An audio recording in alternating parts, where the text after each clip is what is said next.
there's research that shows for people that want to lose weight, if you have an irregular meal schedule and an irregular sleep schedule, you have a harder time losing weight. Your body just likes routine. And so if you can give it routine and you can give it healthy routine, you are going to be a performance person no matter what area of life you are operating in.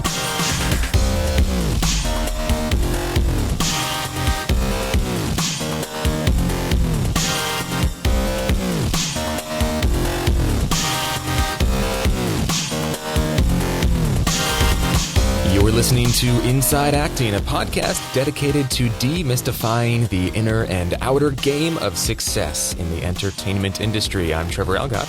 And I'm AJ Meyer. And coming up in episode 248, Trev and I sit down for the second and final part of our chat with productivity and success transformation coach, Craig Ballantyne.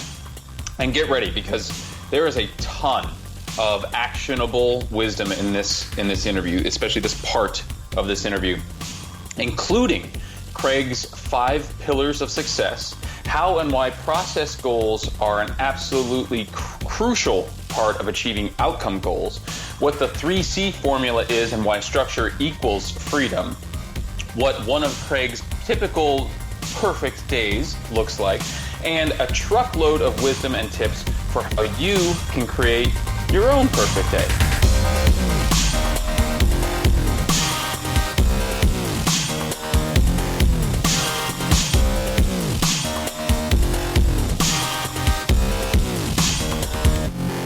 Support for this episode of Inside Acting comes from Rehearsal Pro, the next version of Rehearsal, the essential app for actors. It's now available in the iTunes App Store, so you can get it right now. There's no more waiting in case you got confused at some point along the way.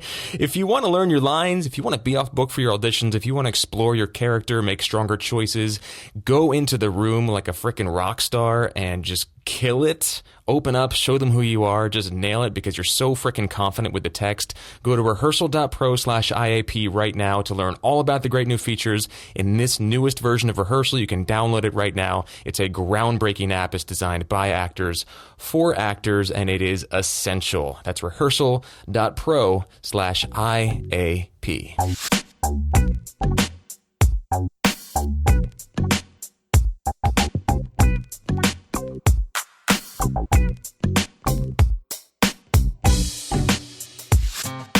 Hey, Trev. Hey, man. How are you? I'm good. I've got some crazy cat playing action happening in the background. Yeah, I can hear it. They're going at it, huh? Oh, they're going at it. This is pretty typical. So we have a couple new members we wanted to welcome into the sort of inner circle in the family for this episode. Lindsay Sparks, Kristen Norris, and Max Wallen. There's an accent over the E in Max Wallen's name, so I think it's Wallen. Forgive me, Max, if I'm mispronouncing that, but welcome, people. Thank you for joining us. Excited to see you in the membership. So what's new in your world, man? It looks like you had a self-tape for Blacklist, which I know is a show that you love. Yeah, not only do I love the show, but I've also been in for it many times. People who keep up with the podcast know that I've been in for this office a lot, especially when I was in New York, and that was one of the things that I wanted to mention. Not necessarily that I had the meeting or the self-tape, but more that I haven't auditioned for it in quite a while, and part of that is they wanted my New York agency even said they wanted to see you in the room, but they're open to you self-taping, and it felt really good to be like, okay, they didn't forget about me. We sometimes can tell ourselves unhelpful stories like, all right, I didn't book anything with them, so maybe they're just like, I'm not on their short list anymore. But casting directors don't forget, and if you do good work and you've been in for an office multiple times, they're looking for a part for you. Yeah. And what's funny is I'm pretty sure that the character that I got a call back for and went to a director's session for this show, where it came down to like me and one other person, and it may have ultimately been a result of matching that I didn't get the part. I'm pretty sure that character and the character that I just put myself on tape for had the same exact name. So, okay.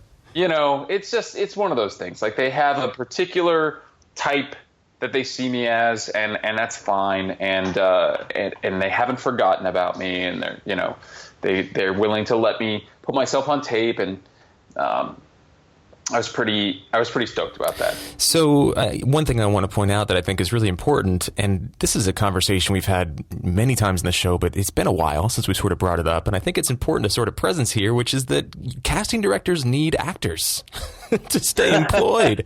That's the whole gig, right? To find good actors. And I think a lot of times we tend to forget that as actors, and we tend to think that, that somehow they're the enemy. But if you show up and you make a good impression, they're like, oh, thank God I found a good one. I'm going to put him in my short stack and make sure that I find something for him because he makes me look good. That the more I can find actors like that, him or her, the more I'll get jobs, because casting directors are freelance oftentimes. In fact, most of the time they are. They, once a show is cast, they're looking for their next gig just like actors are. Yeah.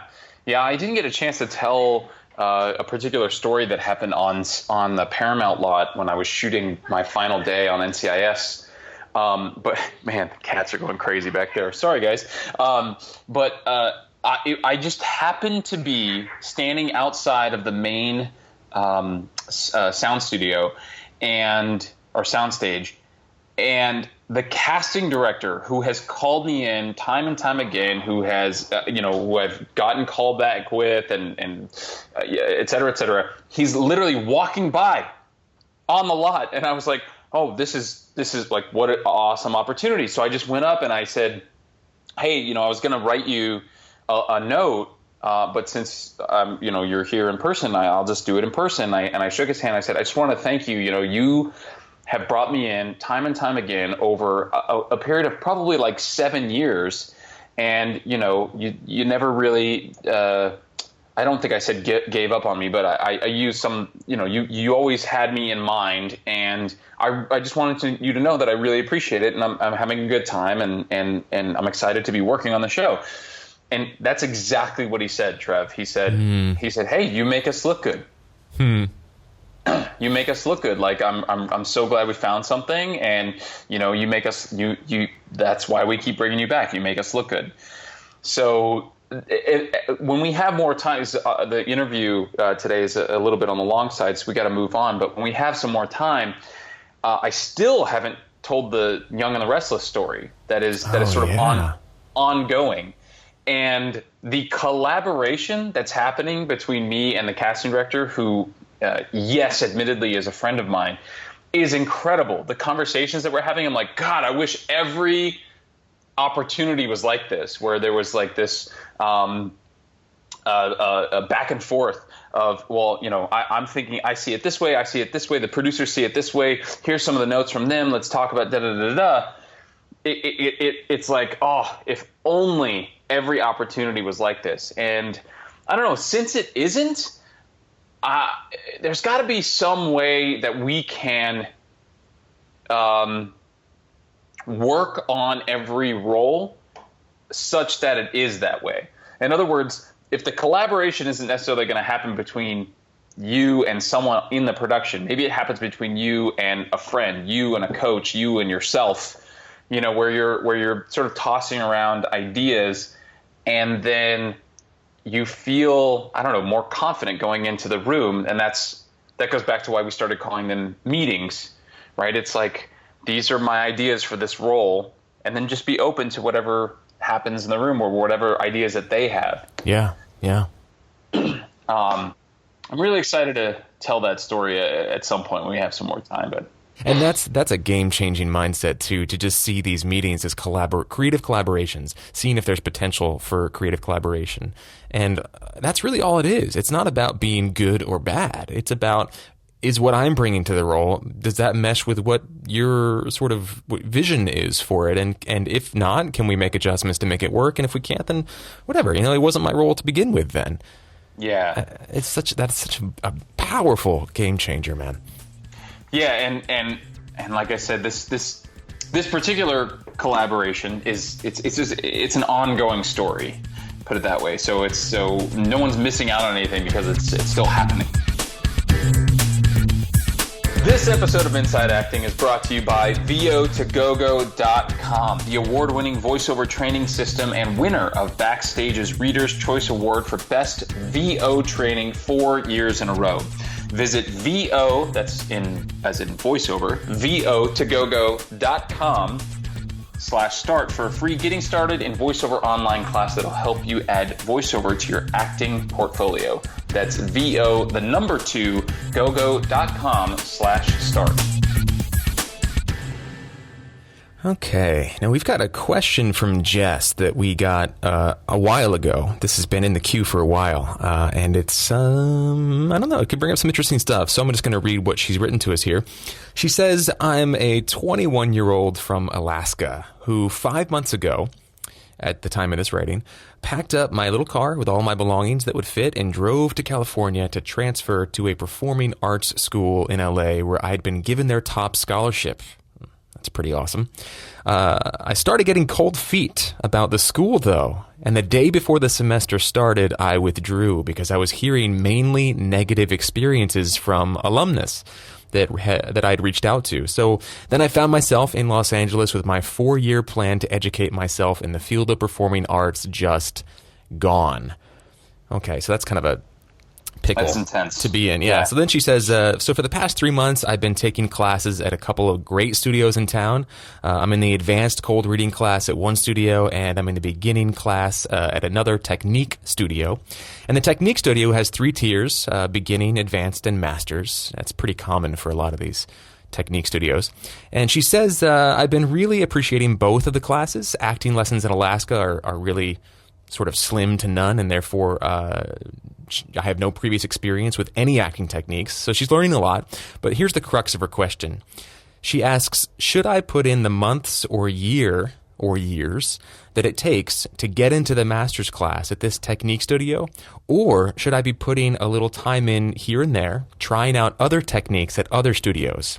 When it comes to an actor's resume and what training the actor's gotten, does it matter more that the actors put an extensive amount of time into one teacher, one technique, one school, or that they know a little about a lot of different techniques? So great question, Jess. Thank you so much for this. It really boils down to, do I stick with one track of training for now, or do I diversify my training because it may look better on the resume? I may meet more people. I may, get access to different types of ideologies faster. So, a couple things. First of all, Jess, the fact that you're even asking this question, first and foremost, it says a lot. It says a lot about you, how seriously you're taking your career, the technique, the technique, the craft of it. You are doing something that a lot of actors don't do, which is that you are showing up here and knowing that you don't have training, and you deserve, and I don't know what the word is, need to get better. James Dumont talked about it on his episodes. There gets to be a certain amount of, training that happens for any actor. So that's first and foremost. As far as the resume goes, I don't know that it matters so much that there be multiple techniques on there. It's really just about showing that you have had some training, because the resume is not necessarily about your work in the room. The resume is about getting you in the room. And I've had conversations with casting directors directly, and where I say, hey, does what I have on my resume look good? Does it matter? And I had one casting director even say, like, look, and he highlighted the 4 letters UCLA. And he said, if I see that, that's all I really need to see. So if they see a studio on your resume that it has some clout or is well respected, that's all they really need. That's all that they're like, okay, they have some training. I'm not bringing in somebody cold. And if they don't know who you are, chances are they're going to bring you in for a pre-read anyway. And this is why the training is important. And so you do a good job in the room. Your training is not about putting something on your resume. Your training is about actually doing good work. So if you feel like the class or the technique studio that you're at right now is actually supporting you in doing said good work, then stick it out, get better, move up in the ranks, so to speak, unless, of course, it seems like they're just scamming you out of more and more money, which is a whole other conversation. But if it's working for you and you feel like you're making progress and you feel it and you have other opinions other than the instructor's opinions that is actually the case, then stick with it. I come from a school of thought, and this is not something that's shared by everyone, so this is my personal opinion. I come from a school of thought where the more tools in your tool belt, the more ingredients you can put in the stew, so to speak, the better. In other words, you may want to explore other techniques, other studios, other acting teachers, so that you don't get into this rut of only having one particular way of looking at things or way of looking at sides. I mean, you're doing the cold reading thing. That's great. You're doing a technique class. That's great. But maybe, the other thing that you throw in there is some script analysis or something. I'm trying to think of the things that you get from going to from a university training like Trevor or myself had. There's going to be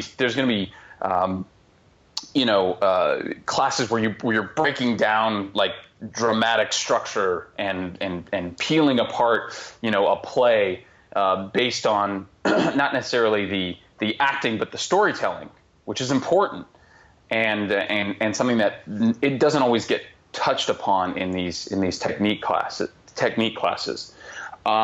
So I would say let yourself off the hook a little bit, Jess, because just based on my experience of the email, you sound a little anxious, which I think is more coming from the fact that you had this plan and it sort of shifted on you, right? Who Moved My Cheese? If you've ever read that book, if you haven't, I would recommend it.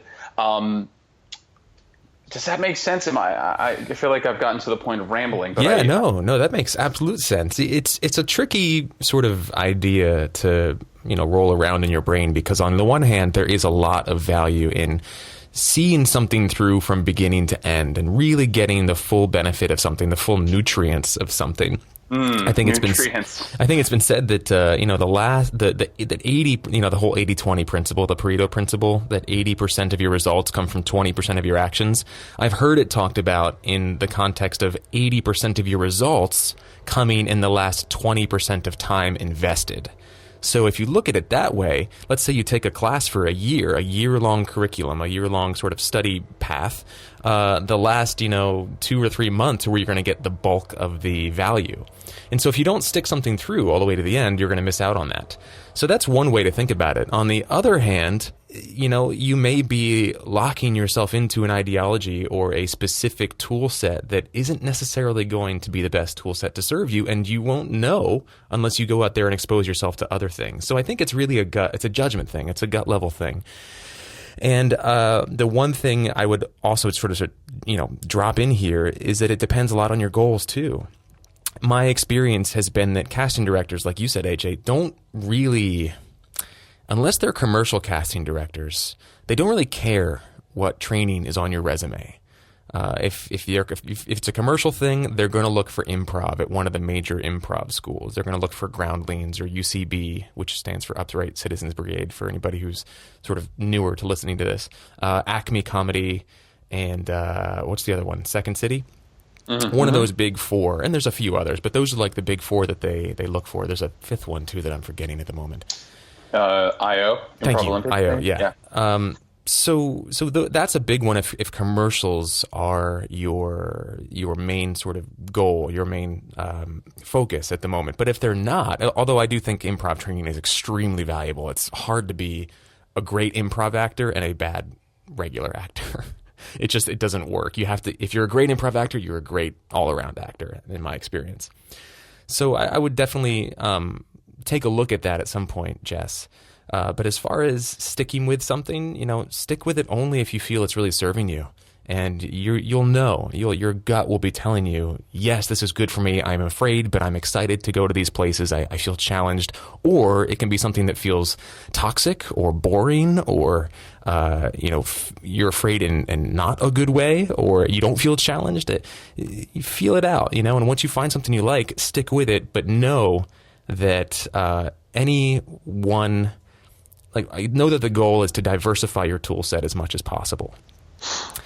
So I hope that's not like a non-answer, but we sort of said yes. She asked a non-yes or no question, and we were like, yeah, exactly. But it is one of those things you have to kind of feel out. And Jess, you have time on your side. You're 21 years old. I mean, you're just starting, and this is your mindset at 21 years old. I see very good things in your future. Right. It says a lot of that you're asking these questions and coming from this place at such a young age. So keep at it. Keep adjusting, moving forward, taking action, adjusting, and keep us posted on your success, and let us know what other questions you have. We would love to support you in building up your career, leveling up. That was such a more succinct way of saying what I said. Thank you so much, Trevor. It's like, yes, that's what I was trying to say before when I was Ramble City. All right. Well, we get to jump into our second interview segment with Craig Ballantyne now.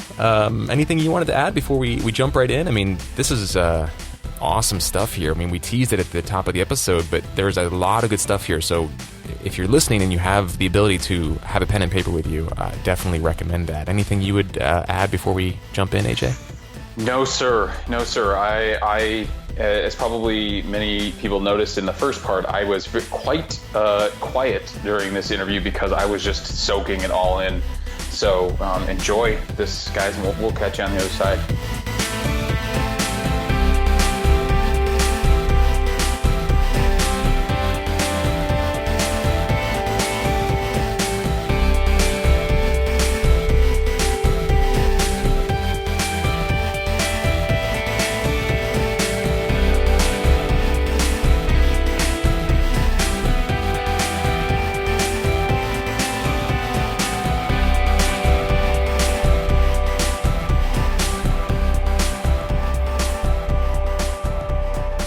Let's transition now into some of the things that you outline in the book, specifically the 5 pillars. And I want to let you talk about it because this was a big one for me. But what are the 5 pillars that you outlining, and can you walk us through a few examples of these in action?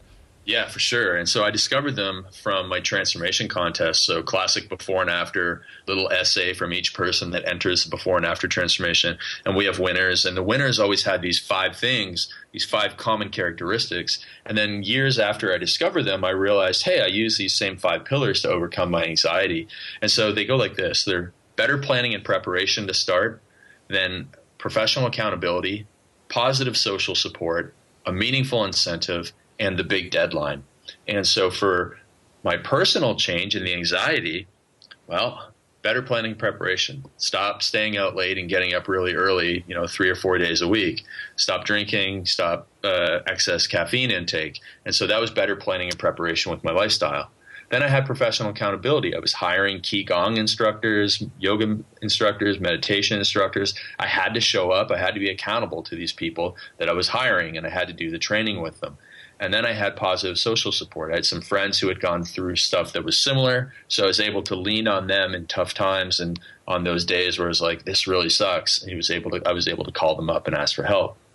And then meaningful incentive, well, that one was built in for me because when you have anxiety, you have depression, it's very difficult for anybody else around you to understand, but going through it, you'll do anything to get rid of it. And so that was my meaningful incentive.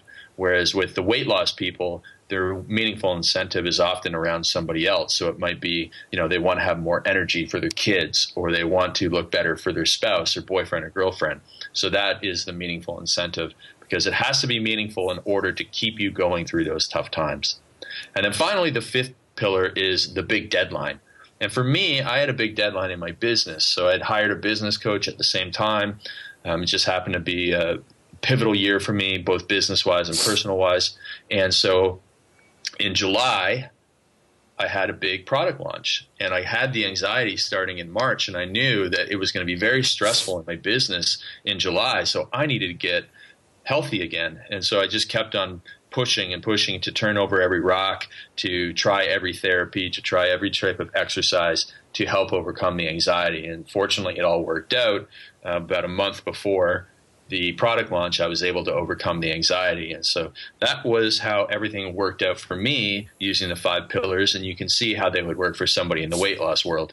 You know, you do better planning and preparation of your nutrition, your exercise program, your sleep, your water intake. You just have it all down so you wouldn't have to guess ever. And then you would have professional accountability through a trainer or a nutritionist. So professional accountability is different than positive social support, because the professional accountability source is your coach. They're going to give you expert advice. They're going to hold you accountable. They're not going to accept any excuses.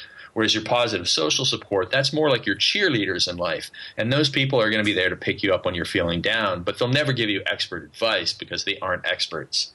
And then the meaningful incentive, we talked about that. That's pretty obvious, that you want to either lose weight for your kids or your spouse or for your health, you know, because your doctor said, hey, if you don't change here in 6 months, you could be a goner. That's a pretty good incentive for somebody to take action.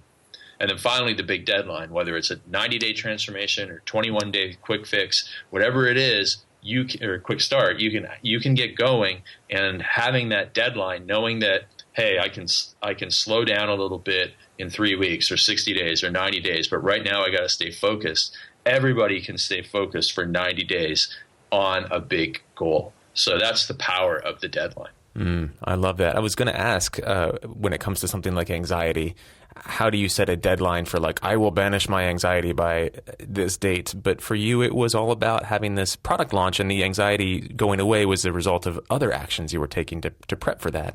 Yeah, and you can also do it around what are called process goals. So someone can say they want to lose 10 pounds. That's an outcome goal. But you can't really control whether or not you lose 10 pounds. You might lose 12. You might lose 9.5. But you're not going to look at yourself as a failure if you only lose 9.5. But you can put deadlines on the process goals to get there. So, for example, I need to join a gym in order to work out 3 days a week with this trainer in order to lose 10 pounds. So I need to join a gym by Friday of this week. That's my first deadline. That's my deadline that's built in there. I need to do 15 workouts in the month of January. Okay, that's a built-in deadline.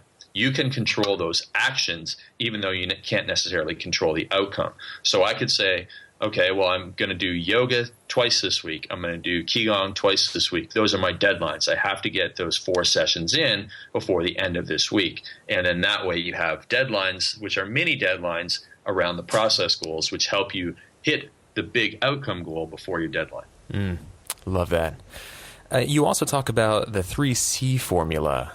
So what is, for our listeners, what is this and how does it work?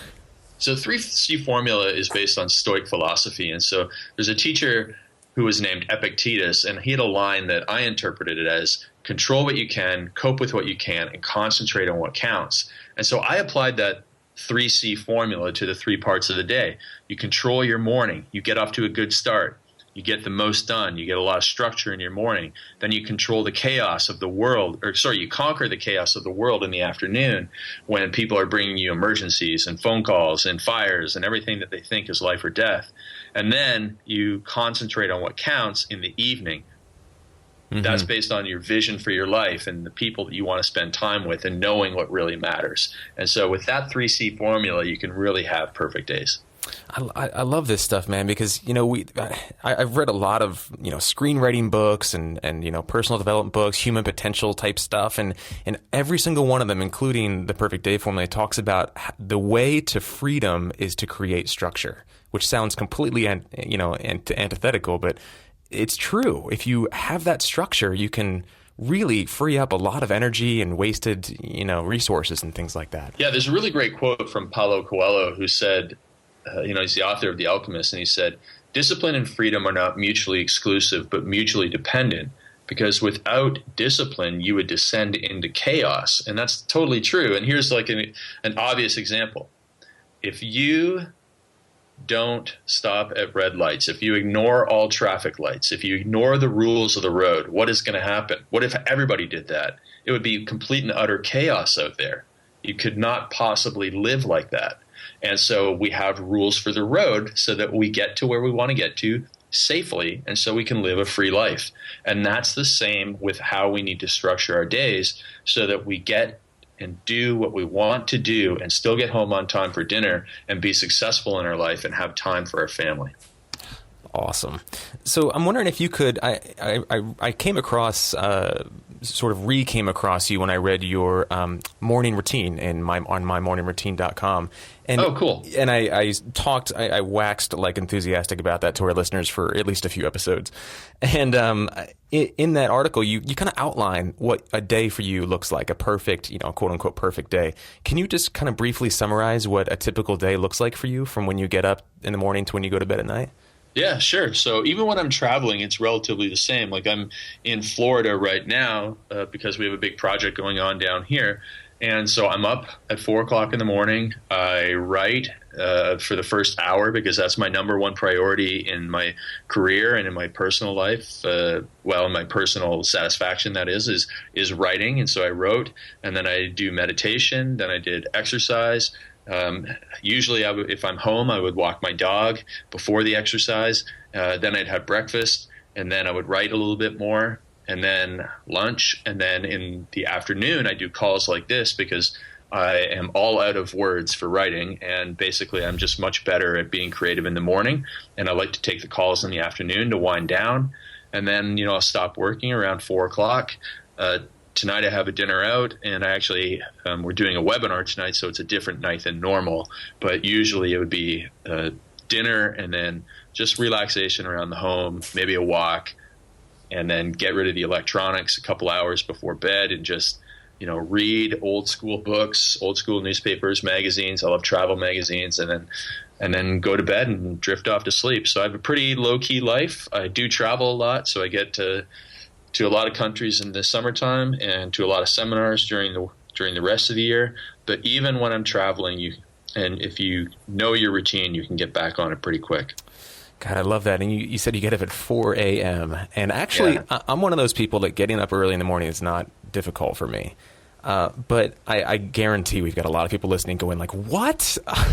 4 a.m.? Right. I got home at 4 a.m. last night. Yeah, and then I think you go to bed at like 8:30 or 9 when you don't have anything else planned. So how did you come to adopt this habit? How did you install this in your life? One day in about 2007 or 8, I woke up at 7:30 in the morning and I went, this is wrong. I know people are like, wow, you got up at 7:30? That's still early for me. I know that there's people like that. But for me, when I got up, I just went, no, this is wrong. I feel like I'm already behind. And so I like to get everything done in the morning. I like to somehow get all my work done, exercise, read the paper, have a nice breakfast, walk the dog. How can you get all that done before noon if you're not up early? And so I'm just naturally a morning person. And I find it very spiritual in the morning. So, people that do yoga at 6 in the morning, they're saying, I hear you. I know exactly how you feel. I love to be up and writing when nobody else is writing. I actually have this crazy theory that Saturday mornings are the best days to work because nobody else is working and they're not stealing your mental energy. So I think that is about as crazy of a theory as you'll ever hear from me. But I have written some of my best stuff on Saturday mornings, and I just love it because I think what really matters is that the emails are not going to be coming in and the phone is not going to ring. And so you have no distractions, and it's just totally, there's a different feeling on Saturday morning compared to any other morning of the week. And you can just kind of maybe let loose a little bit more in your creativity. So, for screenwriters and stuff, give it a shot. Try writing on a few Saturday mornings rather than being hungover. And I think you'll make a little bit more progress in your life. So that's how it works for me. And all I did, in my opinion, was I shifted my clock. Everybody has to go to bed at some time. And so I shifted my bedtime from, 10:30, 11 o'clock or whatever to 8:30. And I don't have a commute. I don't have a boss that needs me anywhere. So I'm able to do that. Now, obviously, it's a little bit different for some other people. But, some people work overnight. Some people are shift workers. So if they can do that, then I can do my schedule, and everybody still survives here. So let's not make it out to be anything that it's not. It's not as crazy as most people think. It's just a matter of if you had to do it, everybody could do it. Yeah. Yeah. Since reading The Perfect Day Formula, I've committed to getting up at the same time every single day. And for me right now, that's 6 a.m. And there are times where I don't get to bed till midnight or 12:30. And I found that getting up at the same time, even if I only slept for 5.5 hours and just sort of plan a nap if I can later in the day, that's the secret. Just getting up at the same time every day. I naturally get tired around 9:30 or so. And it's life-changing stuff. It's so simple, and I rejected it for 7 years. But when I finally did it, I was, usually before that, I was dragging my butt on Monday and Tuesday and sometimes even Wednesday morning.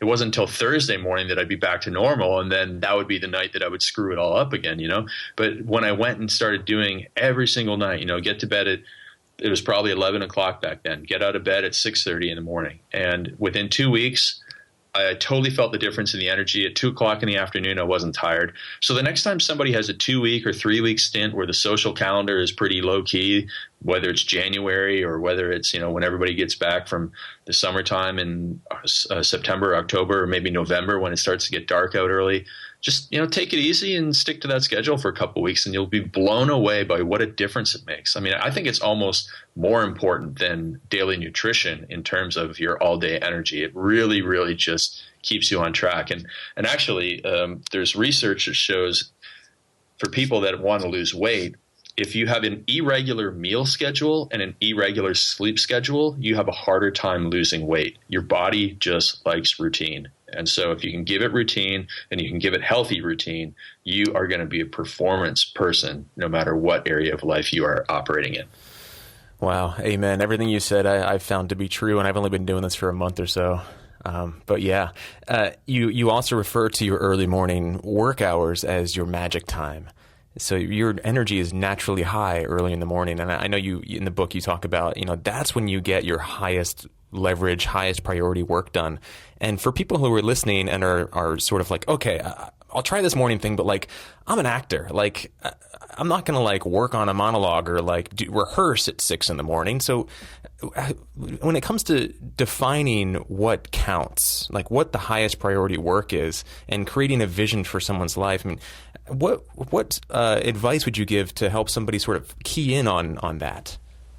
Well, I have a little tool. If you go to craigballantyne.com/free gift, there's a little tool called a time journal there. I mean, it's very simple. I mean, anybody could use a piece of paper, but essentially what you do is we've broken up the day into 20-minute sections. And so you just write down every 20 minutes what you're doing. Right now I'm working on a monologue. Right now I'm working on a screenplay. Right now I'm screwing around on Facebook. Right now I'm screwing around on, whatever, LinkedIn or something. Right now, for the next 3 time slots, I'm eating dinner and I'm sleeping from this. And you just go through and you figure out through objectively looking at your day when you are productive. And so I realized I was a morning person back when I was training clients, and all my good ideas would come when I was training my first client at 6 in the morning. And I realized, okay, I need to get rid of these 6 o'clock clients if I want to become an online business owner who writes and creates for a living. And so when those people, left town because their job moved them out of town, or if they needed to change to a different time slot, I didn't fill that time slot. And I slowly was able to cut back so that I didn't start training until 9 or 10 in the morning. And by then I was getting an hour or 2 of really quality work done, and it made a huge difference in my life. And so that is what you need to do, is objectively look at when your energy ebbs and flows and try and fit in your performance into that time on your top priorities, your magic time, which is when you will get 2 to 3 times the quality work done in the same amount of time. So for me, if I tried to write an article at 7 o'clock at night, it would take me 3 hours, but I could get it done in an hour at 7 o'clock in the morning. And so once you know that stuff and you know about yourself, it really truly is, as Shakespeare said, know thyself, then you are ahead of the game. And most people just never really do that proactive thinking and objective look at their life. Mm. Do you think it's possible for everybody to become a morning person, or do you think it is kind of programmed into our genetics, as some people like to say? I believe that there's 20% of people who are chronologically night owls. Now, that means that 80% of people are not. So I have a friend, Joel Marion. He works from 10 p.m. till 2 a.m. every night. I mean, it'd be very difficult for him to do the other schedule. So there are people that do that. But have you ever read the book Daily Rituals by Mason Curry? No, but it's on my list. It's a really great book, and in it, Anne Rice, who wrote Interview with a Vampire and a few other books like that, she explains how she wrote her first couple overnight. Like, she would stay up late.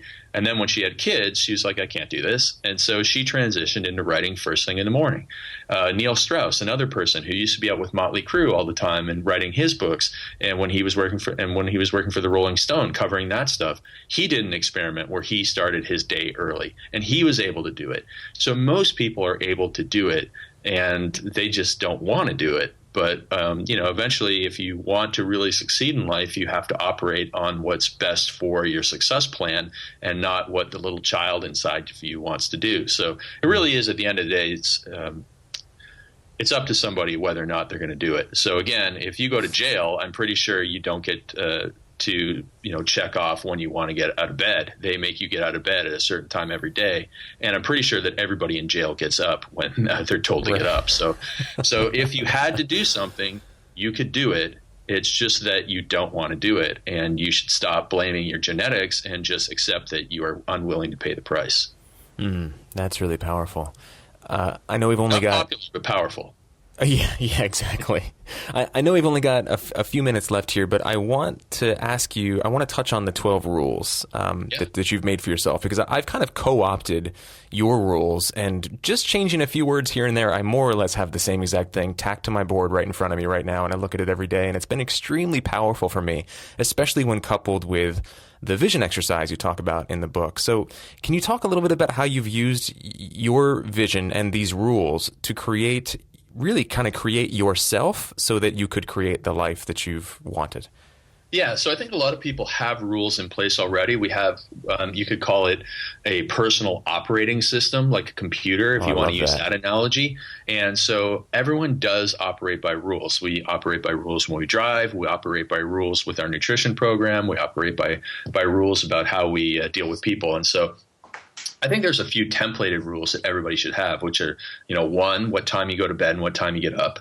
A good rule for your health could be about the way that you eat or the way that you exercise or how often you meditate or whatever it is. You could have a rule about your health, a rule about the first thing that you do in the morning to move yourself ahead in life. So I always recommend 15 minutes working on your number one problem or opportunity as soon as you get up. And so you just write down, okay, every morning I'm going to get up and I'm going to write for 15 minutes because I'm a screenwriter. I'm going to get up and I'm going to, do the scales because I'm a singer. Or I'm going to get up and, spend 15 minutes on exercise because exercise is number one thing in my life right now, so I need to get my health back. So whatever it is, you have that rule. Then then you have a rule, for the number one thing that can move your wealth ahead. So what can I do to save money today, or to invest money better, or to make more money, or to improve my skill set that will bring me more money? What can I do today? And spend some time on that. And then another rule would be what not to do. So most people, as I always like to explain, often do a lot of good things, but the 1, 2, or 3 bad things that they do derail them and are worse than all of the good things are good combined. And so if you're an alcoholic and you do all of your meetings and you connect with your sponsor and you do all that stuff 6 days a week, but on Friday night you go to a bar, guess what? You're screwed. You're going to be drinking again, and you are not going to ever become a recovering alcoholic. And so that is the importance of knowing what you must not do and making a rule about it. So the rules are just guidelines and boundaries to help you stay out of trouble, to help reduce the amount of willpower you need to get through the day and make the right decisions so that you accelerate your success in life. I love that. And then clarifying your vision. I mean, there's the whole exercise in the book where you basically share your ideal sort of life. And it was really powerful. Can you talk about how you've used that to leverage your energy? The which one? The vision? Yeah, like the vision, like it was almost like a story, like about how you have the house and people coming over for the holidays. And oh yeah, so that's my favorite part of the book. Is Me too. Chapter 22 is creating the vision. So I had the vision for owning Early to Rise, and that came true. And when I realized that could come true, I realized I need to write down exactly what I want to have in life. And so I know exactly where I want to live, and I encourage people to write down a very, very clear vision for their life 3 years in the future from now, as if you're writing a screenplay for the movie of your life, and you've already accomplished all the things that you want to accomplish in 3 years. And so you're writing this letter back to yourself, or this chapter in your book about yourself having accomplished everything. And so I know where I live. I know what house I live in. I know there's a pool in the backyard, what cars are in the garage, where the kids sleep, what the kids are named, what the kids do after school, what our family does, what our rituals are, what organizations we're involved in the community, our favorite holiday of the year, all of this stuff, how much we travel, how much I work, what my work schedule is, all of these things. And you just write out, here's exactly how I want my life to look like. And now you have a very clear and concise picture. You have that destination. And so you can use the analogy of going somewhere on a trip. If you want to go to Disneyland, you know exactly where Disneyland is. You know exactly where you are right now. And then you look on a map and you just draw the straight line to the destination. And that's what creating a vision for your life does for you. You know where you are now. You know where you want to get to. And you know that this is the route that you have to follow. And you're not going to go off on this detour over here, this detour over here. You're going to stick to the road. And it helps make those decisions much easier for you to succeed in life. So awesome. I mean, that combined with the rules and the 5 pillars and the process goals, I mean, it fits together beautifully. We just got a few questions left.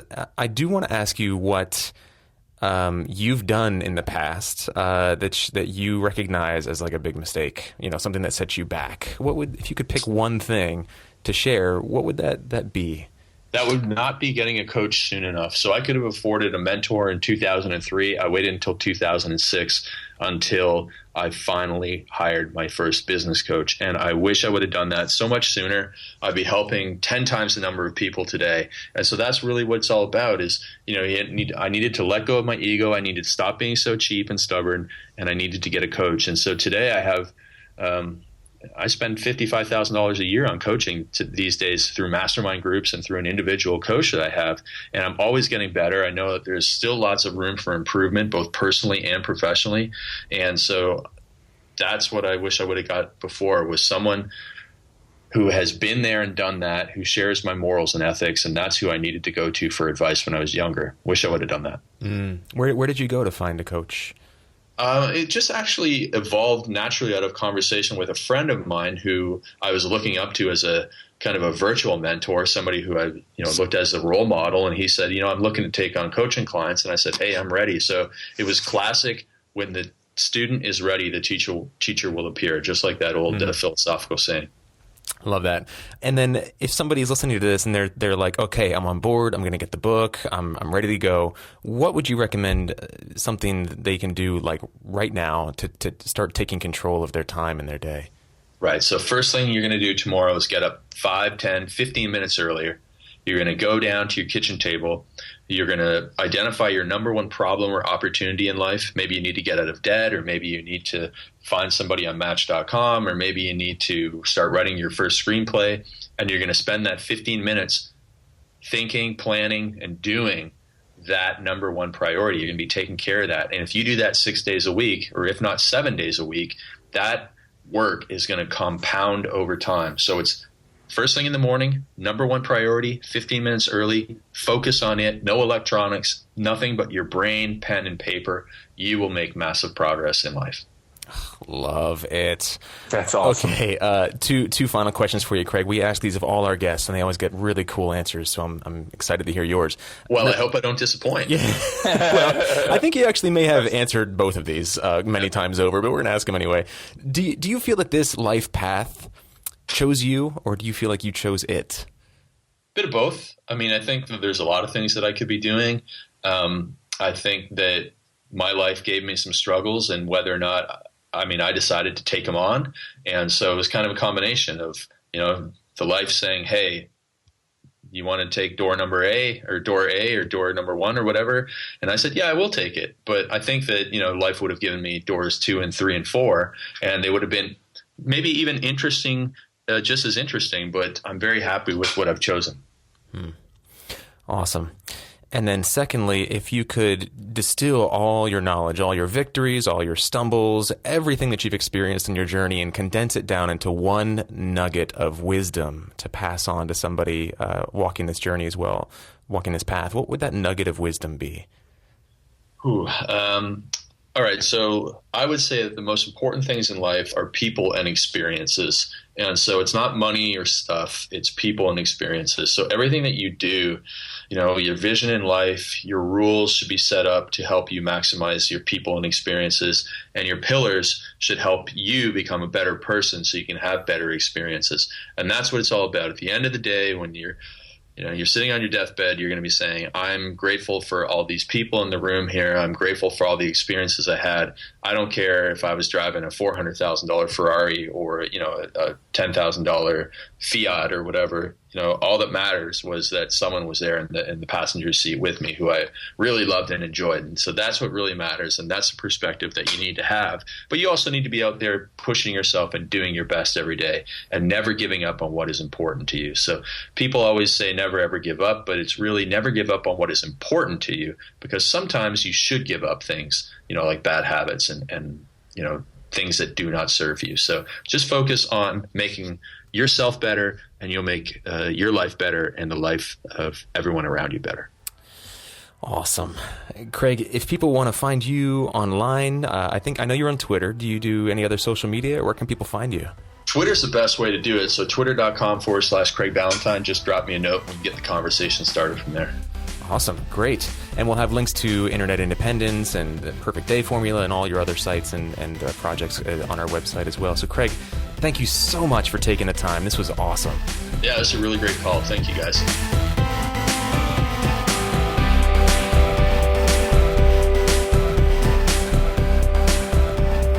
Hey, folks, welcome back from the bidding of adieu to Craig Ballantyne. And if Craig, if you're listening, thank you so much. So much value in this. I love that we are getting people on Twitter, talking about, tweeting him and talking about the interview and just saying like how valuable it's been. And these are actors, who are just inspired to, step up their game, take their life and productivity to the next level. Trev, anything you want to say as far as a debrief on this one? I know that this was like a really awesome opportunity for you to talk to somebody you've been following for so many years. Yeah, it was really, really cool, man. I admire Craig quite a bit, as you could tell in the interview. I do want to just sort of posit this, that if you listened to this interview and you thought like, that's overdoing it, or that's kind of extreme, or I'm not a morning person, I'm a night owl, but the only thing I would counter that with is that in the entertainment industry, unless you are consistently working in theater, you've got to be a morning person. Theater people are night people. You almost always have rehearsals at night, and you tend to go kind of late. But with film and television and radio and voiceover and all that stuff, it's a morning gig. I remember when we were working at Apple, AJ, I think you were here for this. You were at the store for this. And they shot Entourage at our store. They shot an episode of Entourage. Oh, yeah, I was, but I was not there on that day. Okay, I was there. I was one of the extras in the episode, and I remember looking at the call sheet. Somehow I got a hold of the call sheet, and I was looking at it, and I saw all the top actors. They were called at 6 a.m., and they were all on that set at 5:45, and the crew was there at 4:30 in the morning. And that, guys, that is not atypical. That is actually fairly standard for film and television. So using something like Craig's principles and his structure and everything he talked about in this interview can really be a boon for your acting career. If you can train yourself now, it's the whole LL Cool J, Will Smith ideology, be ready so you don't have to get ready. Train yourself to be a morning person now so that when the gigs start coming, getting up at 4:30 a.m. ain't no thing. You got that handled. That's why I think this is such a valuable interview for actors. So just I would invite you, if you are in that headspace that's like, that's extreme, I'm a night person, just take a closer look and see, how this could benefit you in the future if you were to install these in your life, these things that Craig talks about, install them in your life now. That's all. I'm done preaching. I love that. No, that's great. So what is your pick of the week? In fact, you recommended this to me earlier this week. Yeah, I haven't talked about it on the pod. Well, I may have mentioned it once, but I've been recommending it to so many that I just decided to talk about it on the podcast. So, as you know, Jasmine and I have had our experience with depression and clinical depression and all the things that go along with it. And anybody who's following the podcast for a long time sort of was with us on that journey, especially when we were in New York. And recently, she listened to an audiobook of a book called A Mind of Your Own by Dr. Kelly Brogan. And I was listening to it with her, right along with her. And it could potentially be life-changing or game-changing for anyone who is experiencing any kind of anxiety, depression, or other sort of mental unbalance. The things that she talks about in terms of diet, in terms of chemical balance or imbalance in the body, and in terms of the way in which we have decided to deal with it in especially Western society is, I'm telling you, it could be game-changing for someone who might be dealing with these things out there. And it's so fascinating to watch her unpack them and realize just how messed up we have become when it comes to dealing with this kind of dis-ease. And she actually says in the book that she shies away from or does not like to use the word disease when it comes to depression, because so much of it is actually, for instance, related to diet. And so calling it a disease, you're immediately saying like it's this thing where you're actually, it's sort of like talking about it as if it was a disease as opposed to a symptom. And her whole thing is it is a symptom of other things going on. Mm-hmm. And, obviously we don't have time to get into too much detail here, but if you listen to this, even if you're not dealing with these kind of issues, if you listen to this, you will just be floored at how she unpacks the way in which like our medical system has chosen to deal with this issue. And it's really unfortunate. Let's put it that way. It's really unfortunate how we have chosen as a society to approach this. And I will just say there is another way. Wow. Okay. So check it out. A Mind of Your Own by Kelly Brogan. There's a link on in the show notes to this episode, obviously. What is your pick of the week? My pick of the week is a novel by a fellow named Jonathan Franzen. Perhaps you've heard of him. He is kind of widely considered to be the embodiment of the great American novelist in this day and age, like still living. And he is quite the writer. I've read 3 of his books now. I read The Corrections, which I think was nominated for a bunch of awards. I read a book called Freedom, which might be one of my favorite novels of all time that he wrote. And then I just finished reading Purity, which is his most recent novel. And that's my pick of the week, by the way, Purity. And he is a masterful writer, and I find his writing a little bit tough to get used to. At least I did at first, because he doesn't structure novels in the typical way. Instead of, following one character for one chapter and then, moving to another character for another chapter and then moving back to character A and then on to maybe a subplot and then back to character B and then back to character A. He doesn't do that. He has like maybe 6 or 7 chapters that are about 150 pages apiece, and they focus on one character the entire time. Lots of backstory, lots of flashbacks, lots of, inner dialogue stuff. But goddamn, if you don't fall in love with these people, they are so damaged and flawed and hilarious and innocent and guilty, and it's just a wonderful, wonderfully rich character study. And Larry Moss talks about it in his book, Intent to Live. Intent to Live. Thank you. Yeah.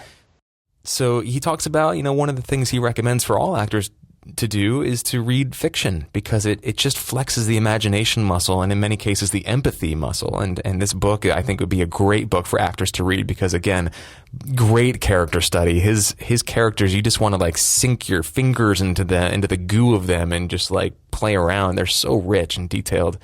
And the book itself was a real joy. I found it really engrossing. So it's a long book. It's like 600 pages, and the print is very small. But I really recommend it if you're looking for some good sort of... Are there pictures, Trevor?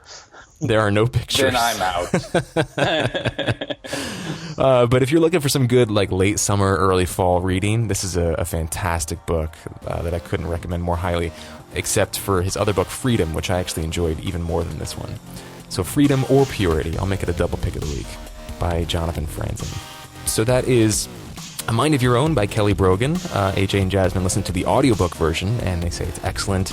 Purity and Freedom, those are two separate books. Purity, Freedom, 1, 2, by Jonathan Franzen. So check it out. That about does it for episode 248. Anything else you wanted to drop in before we boogie? Let's boogie. All right. Today's episode of Inside Acting was produced and co-hosted by me, Trevor Algatt, and AJ Meyer. Jen Levin is our production coordinator. Gadali Gubarek is our marketing and web director. Deborah Smith is our community manager. Timothy Patrick Waterman is our director of public relations. Trevor Algatt edited and mixed today's episode and composed our theme and interview music, and Fern Lim designed our logo. You can sign up for our weekly email dispatch and listen to all of our episodes at our website, insideacting.net. You can also, of course, find us on Twitter, Instagram, YouTube, Facebook, SoundCloud, Stitcher, and iTunes, and that list just keeps on growing. I love it. If you do nothing else, a favorable review on, say, iTunes goes a long, long way. It's kind of like tipping us in a way, putting a little tip in our tip jar, because it helps other people discover the show as well. Big thank you to our sponsors, Rehearsal Pro and VOToGoGo.com, and a big thanks to you guys, our listeners. If you love the show and you want to maximize its value in your life and career and support it continuing to happen, sign up as a member and get cool perks. You get access to our private member community, you get invites to exclusive member meetups, you get fun freebies, special bonus content, and a whole lot more. That's $7 a month. Just visit InsideActing.net, click on the membership tab to get started with that. If that is not your thing, but you still want to support the show, you can do so on a one-time, no strings attached, tax-deductible basis, if you'd like. Just visit insideacting.net/contribute, and if you're confused about how much to support us with, of course, you can choose, but I don't know, maybe $1 per episode. Maybe that's fair. Yeah, I like just that. a thought. Don't be confused. Just make it a big number. That's it for episode 248 of Inside Acting. Thank you so much for listening. We'll see you next week, and in the meantime, unplug.